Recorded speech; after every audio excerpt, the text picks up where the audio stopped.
Preparation for Vocabulary 3 quiz. There will be 25 items. The setup is exactly the same as the previous two tests that we've had.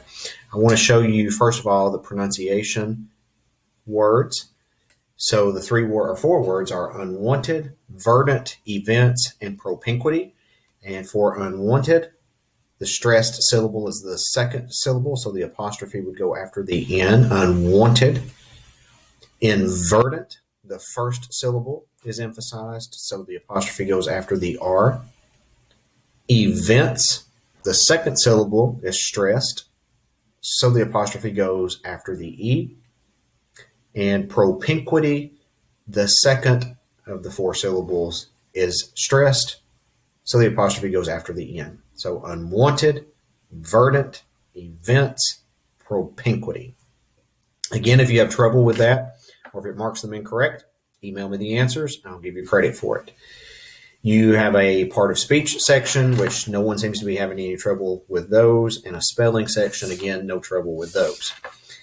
Definitions for this week's quiz.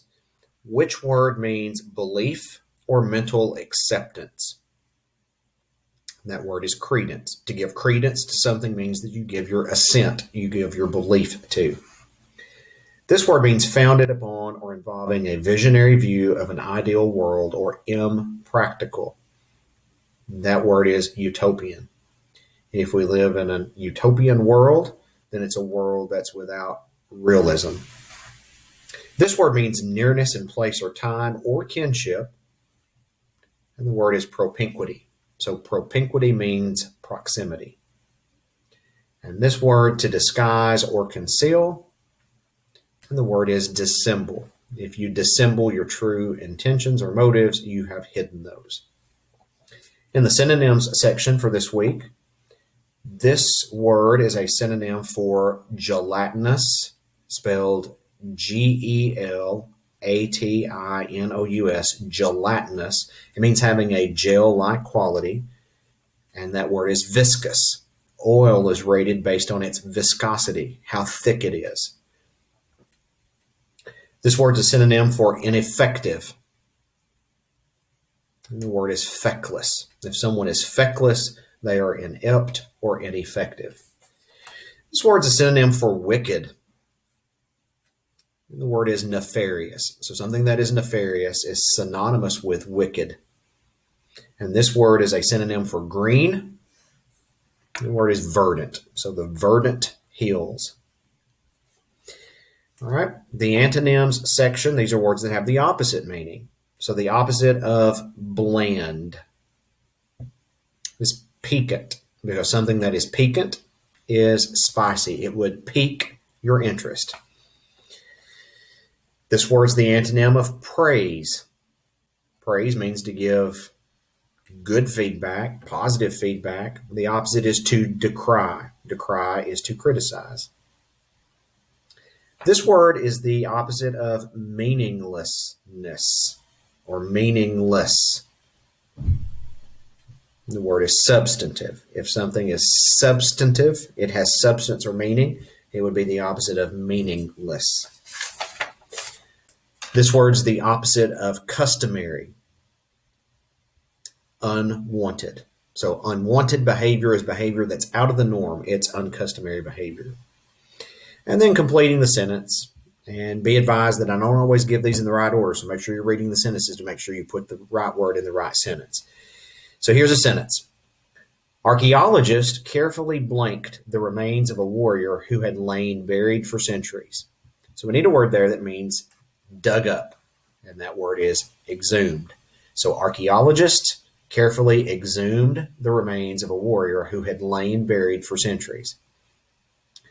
A fellow officer was asked to deliver the blank at the memorial service for the fallen soldier. Okay, so that's a speech given at a funeral. It is a eulogy. So a fellow officer was asked to deliver the eulogy at the memorial service for the fallen soldier. And the last one, divers searched the blank waters for hours before finally recovering the body of the drowning victim. So we need waters that are unclear or muddy, and the word would be murky. Divers searched the murky waters for hours. So 25 items, each worth 1 point. So that's a 25 points of your total in Moodle this week. Also, I want to remind you that next week is a big week in vocabulary because we combine all 60 words from units 1 through 3 in what we call a mastery exam. So the way that'll work is I will provide you with videos, or we'll do a Google Meet where I go over all 100 items that are on the test. So it's a 100 item test instead of a 25 item test, and it will count for 100 points. So it will count the equivalent of what an essay grade does. But you will have everything that you need to study. It's just a matter of you've got more words to be responsible for. So just know that these words build on themselves. So don't just memorize them for the quiz and forget it, but they build to those mastery exams. And you're gathering with you more than just the 60 words in units 1 through 3. You've gathered new synonyms and antonyms as you work through this. So your vocabulary should be expanding fairly rapidly as we go through these. One last note here before we close today. If you're working through week 4, you should be reading Where Nothing Says Everything, the 9/11 essay, which is a model of expository writing, which is the type of writing you'll be doing for essay 2.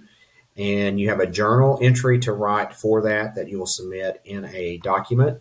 Included in that document, I want you to do the supplemental resources section of the course pack of sentence combining, and we're doing constructing relative clauses. Now, there's explanation on what a relative clause is up at the top, so make sure you read, we're talking about that and which clauses, and using those to combine those sentences.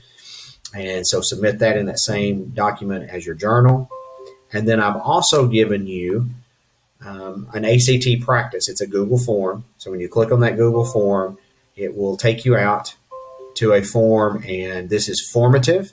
So in other words, this is not going to be recorded as a grade, but instead it is going to give me kind of a baseline of where you are. And we're going to begin working through some practice items for English and for reading. As juniors, you'll be taking the ACT in March. And so I want you to be well prepared for that. And I want to give you as much practice as possible for the ACT, because that's possibly the best thing you can leave this class with, is being really grounded in ACT strategy and content. So that's what we're going to work on. And we'll do that periodically throughout the weeks. So if you have any questions, send me an email. I'll be glad to let you know. In case you haven't checked Moodle, your scores for SA1 are included in Moodle. I know this is kind of around midterm progress report time for the first 9 weeks. So if you want to get a check on what your average is, it is correct in Moodle right now.